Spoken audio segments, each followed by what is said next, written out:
Hey guys, welcome to episode number 15.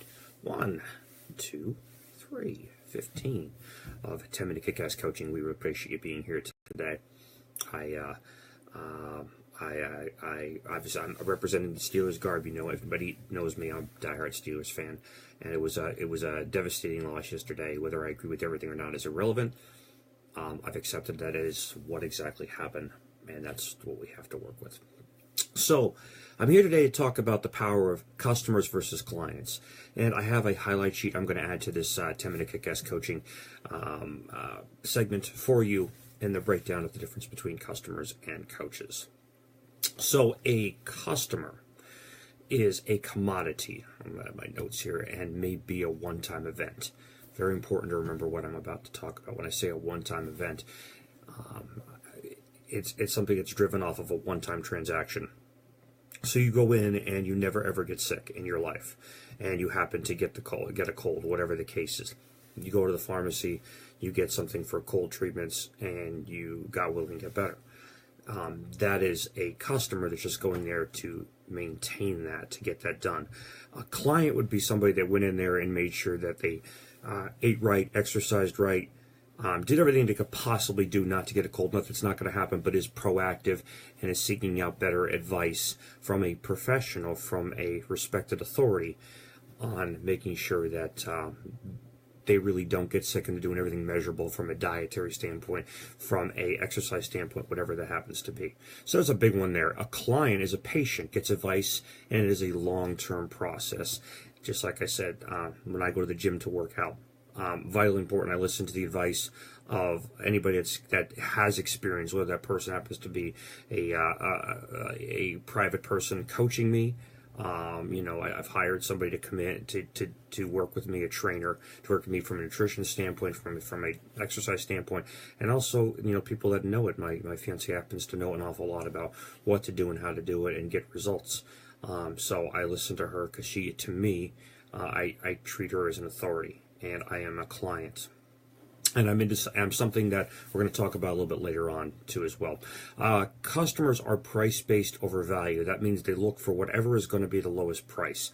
They don't necessarily look at what is going to get them the biggest yield, is going to get them the biggest effect, but it definitely will get them 100% the best price, and that's what they're looking for, is they're price-driven on what is going to be the cheapest thing to get them the ultimate result.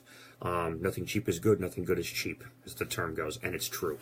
If you get cheap advice, you're going to get cheap results.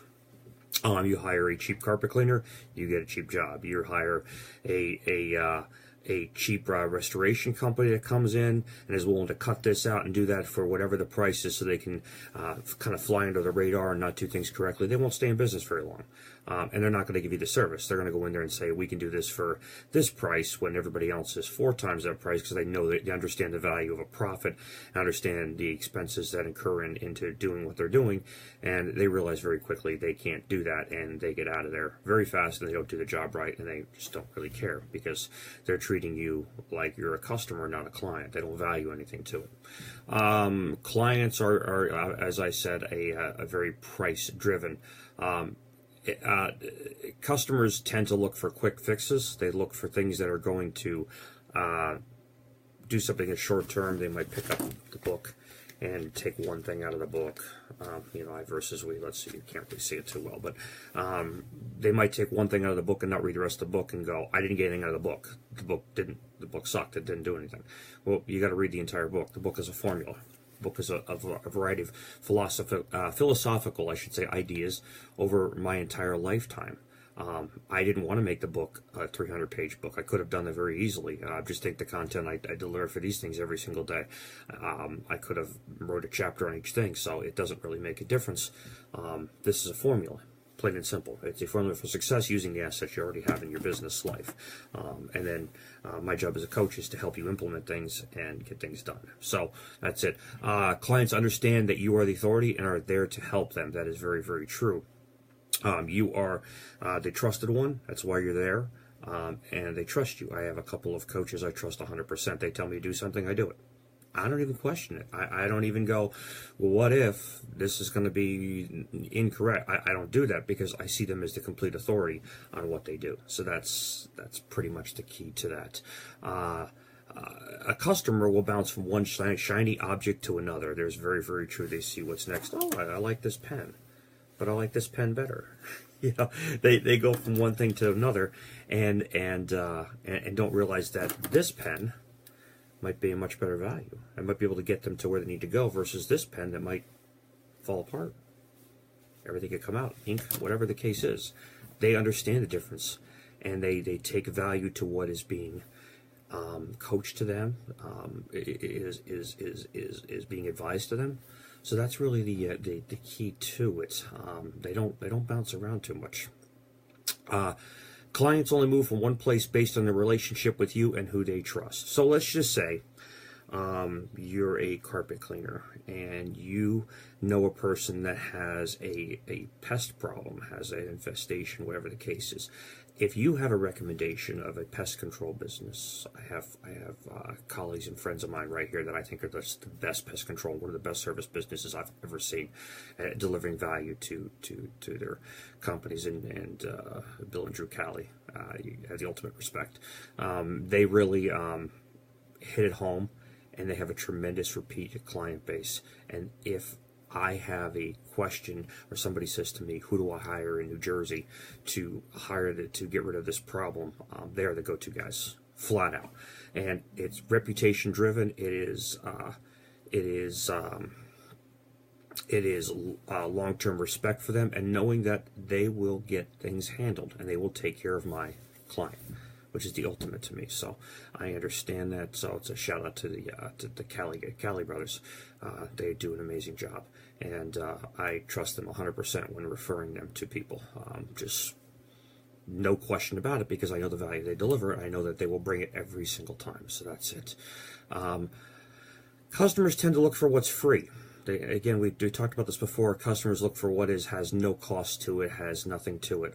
I don't go to something unless I'm paying something for it. So say you have a seminar or you have a webinar and it's free. I don't really associate a whole lot of value to it. I associate the value to somebody that says to me, hey, listen, it's going to be $197 or $297. And if you come to the thing and you watch all the way through and you say it's really not for you, then we move on, and that's what it is.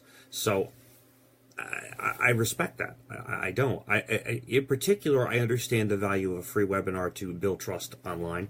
But if you tell me you can come to our boot camp, our seminar, our learning experience, our educational experience for free, ain't going to happen, kids. It's just not going to happen. I'm not going to go. So that's really how that goes from that standpoint. A customer is not coachable.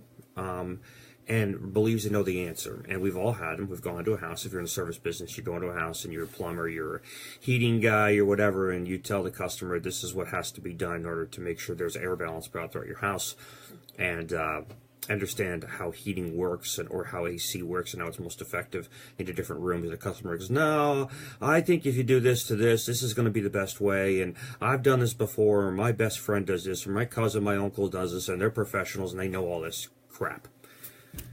Then why are they there? Are they there just to complete the task because you're the professional and you know more than they do? Then you're an idiot. I mean, flat out. If that's the case, hire some guys and just you run the project and do it yourself. And when it may or may not work, you have yourself to look into from that standpoint. A client is semi to fully coachable. And the reason I say semi to fully coachable is sometimes there's going to be some resistance. You're not quite sure. I go to the gym and I fully accept everything that the trainers tell me, because they're looking at me and they're looking at their track record and their experience. And these trainers were actually referred to me as people I could trust in this area. So I am fully coachable on that, because a person that referred me said, go to this place, work with this particular person, they will guide you. Fully coachable.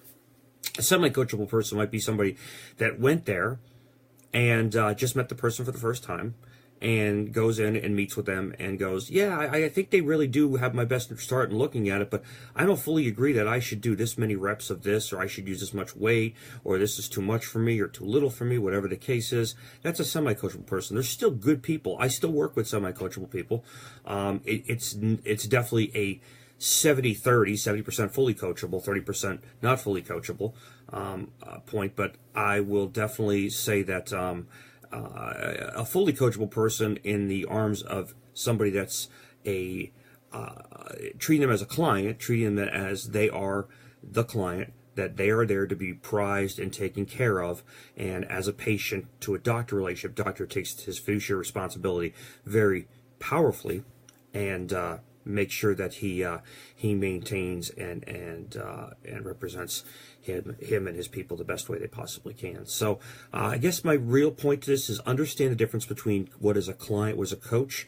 I am going to attach the paper that really breaks this all down in a nutshell, what is one versus the other, so you kind of get an idea. It's very important when you're talking to, if you're a salesperson, you're talking to potential people to buy your product or service, that you understand the difference in who you're looking at. If you're a business owner, you got to understand who the prospects are that you're going to go see. You're going to understand that your salespeople need to know who those prospects are going to see. You got to understand the value behind it.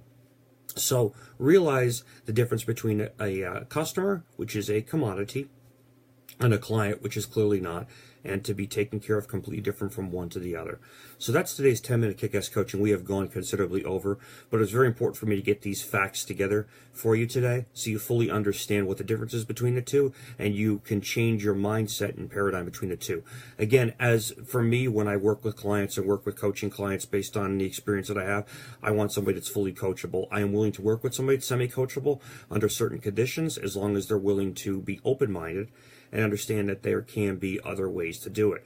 And I am a very open-minded. One of the things about being a good coach and a strong coach is realize that you're not always right. And sometimes the person you're working with may actually know something you don't know, and you need to learn and be available to listen to that. But you're still there to guide and mold based on your experience, based on your real-world experience, I should say, that you're able to help them, mentor them, and grow them. But don't ever think you know it all, because you don't.